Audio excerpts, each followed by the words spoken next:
ನನ್ನ ಕಾರ್ಯಕ್ರಮಕ್ಕೆ ಅದರಲ್ಲಿ ಧರ್ಮ ಯಾವುದೂ ಇಲ್ಲ, ಜಾತಿ ಇಲ್ಲ, ಸರ್ವ ಧರ್ಮ ಆರಾಧನೆ ಮಾಡುವಂಥ ಕಾರ್ಯಕ್ರಮ. ಗ್ರೀನ್ಸ್ ಪಾರ್ಕ್ ಎಂಬ ಒಂದು ತಂಡ ಇದೆ, ಅದರಲ್ಲಿ ಮುಸಲ್ಮಾನರು ಕೂಡ ಹುಲಿ ಹಾಕ್ತಾರೆ. ಎಮ್ಮೆಕೆರೆ ಎಂಬ ಒಂದು ತಂಡ ಇದೆ, ಅದರಲ್ಲಿ ಕೂಡ ಮುಸಲ್ಮಾನರು ಹುಲಿ ವೇಷ ಹಾಕ್ತಾರೆ.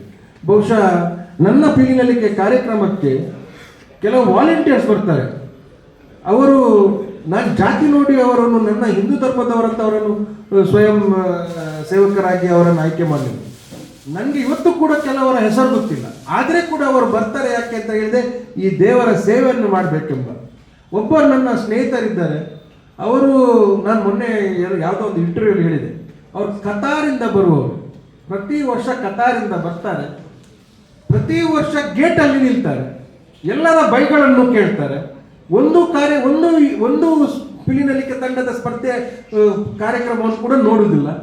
ರಾತ್ರಿ ತನಕ ಬೈಕ್ಗಳನ್ನು ಕೇಳ್ತಾರೆ, ತಿರ್ಗ ಮಾರನೇ ದಿವಸ ಕತ್ತಾರಿಗೆ ಹೋಗ್ತಾರೆ. ಇಂಥ ಅಂಧಾಭಿಮಾನಿ ಇದ್ದಂಥವರು, ಇಂಥ ಹುಲ್ಲಿನಲಿಕೆ ಮೇಲೆ ಅಪ್ಪಟ ಅಭಿಮಾನಿ ಇಂಥ ವಾಲಂಟಿಯರ್ಸ್ಗಳು ಕೂಡ ನಮ್ಮ ಜೊತೆ ಇದ್ದಾರೆ. ನಾನು ಅವರ ಹೆಸರನ್ನು ಉಲ್ಲೇಖ ಮಾಡುವುದಿಲ್ಲ, ಆದರೆ ಅವರು ಬರುವುದೇ ಇಷ್ಟಕ್ಕೋಸ್ಕರ, ಗೇಟಿನಲ್ಲಿ ಕಾಯಲಿಕ್ಕೋಸ್ಕರ. ನಾನು ಮೊನ್ನೆ ವಿಜಯನಗರಕ್ಕೆ ಅವರ ವಿಡಿಯೋವನ್ನು ತೋರಿಸಿದೆ. ಎಲ್ಲ ಟೀಮ್ಗಳನ್ನು ಒಳಗೆ ಕಳಿಸುವುದವರು, ಒಳಗೆ ಟೀಮ್ಗಳು ಹೊರಗೆ ಹೋಗುವಾಗ ಅವರು ಬೈಗಳು ತಿನ್ನುವುದವರು, ಅವರು ಇರುವುದೇ ಗೇಟಲ್ಲಿ. ನಾನು ಅವ್ರ ಹತ್ರ ಹೇಳ್ತೀನಿ, ಅಲ್ಲ ನೀನು ಪ್ರತಿ ವರ್ಷ ಕತಾರಿಂದ ಬರ್ತೀಯ, ಒಂದು ಕಾಂಪಿಟಿಷನ್ ಆದರೂ ಒಂದು ಪರ್ಫಾರ್ಮೆನ್ಸ್ ಆದರೂ ಅಲ್ಲಿ ಕೂತ್ಕೊಂಡು ನೋಡ್ಬೋದಲ್ಲ ನೀನಂತ. ಇಲ್ಲ ನನಗೆ ಇದೇ ನನ್ನ ಸೇವೆ ಅಂತ, ಇದು ನಾನು ದೇವರಿಗೋಸ್ಕರ ಮಾಡೋದು, ನನ್ನ ಸೇವೆ ಇದು ಅಂತ. ಸೊ ಈ ರೀತಿ ಮನೋಭಾವನೆ ಇರುವಂಥ ವ್ಯಕ್ತಿಗಳು ನಮ್ಮ ಜೊತೆ ಇರುವಾಗ ಬಹುಶಃ ಈ ಕಲೆಗೆ ಯಾವುದೇ ರೀತಿಯ ಜಾತಿ ಧರ್ಮದ ಬಣ್ಣವನ್ನು ಹಚ್ಚುವುದು ಬೇಡ. ಆಸಿಫ್ ಅವರು, ಈಗ ಆಸಿಫ್ ಅವರು ಎಂಬುವರು ಎಮ್ಮೆಕೆರೆ ತಂಡದಲ್ಲಿ ಗುರುತಿಸಿದಂಥ ಒಬ್ಬ ವ್ಯಕ್ತಿ. ಆಸಿಫ್ ರವರು ಪ್ರತಿ ವರ್ಷ ಬಹಳಷ್ಟು ತಂಡಗಳಿಗೆ ಈ ಹುಲಿಯ ಟೋಪಿ ಮಾಡಲಿಕ್ಕೆ ಆ ಶೀಟನ್ನು, ಈ ಕುರಿಯ ಶೀಟನ್ನು ತರುವವರು ದುಬೈಯಿಂದ. ಸಾಧಾರಣ 350 ಶೀಟನ್ನು ತರ್ತಾರೆ ಪ್ರತಿ ವರ್ಷ. ಒಂದು ಶೀಟಲ್ಲಿ 12 ಟೋಪಿ ಮಾಡ್ಬೋದು. ಹಾಗಾಗಿ 350 ಶೀಟುಗಳನ್ನು ತರ್ತಾರೆ. ಈ ವರ್ಷ ಅವರು ಶೀಟನ್ನು ತರುವಾಗ ಅವರಿಗೆ ಬಾಂಬೆ ಕಸ್ಟಮ್ಸ್ ಇಲಾಖೆಯವರು ಅದನ್ನು ರದ್ದು ಮಾಡಿದರು, ಅದನ್ನು ಬ್ಯಾನ್ ಮಾಡಿದರು. ಅವರಿಗೆ ಆ ಶೀಟುಗಳನ್ನು ಮಂಗಳೂರಿಗೆ ತರಲಿಕ್ಕೆ ಆಗಲಿಲ್ಲ. ಇವತ್ತು ಕೂಡ ಅದು ಕಸ್ಟಮ್ ಆಫೀಸಲ್ಲಿ ಬಿದ್ದುಕೊಂಡಿದೆ. ಅವರಿಗೆ ಸರಿಸುಮಾರು 20 ಲಕ್ಷ ಖರ್ಚಾಗಿದೆ.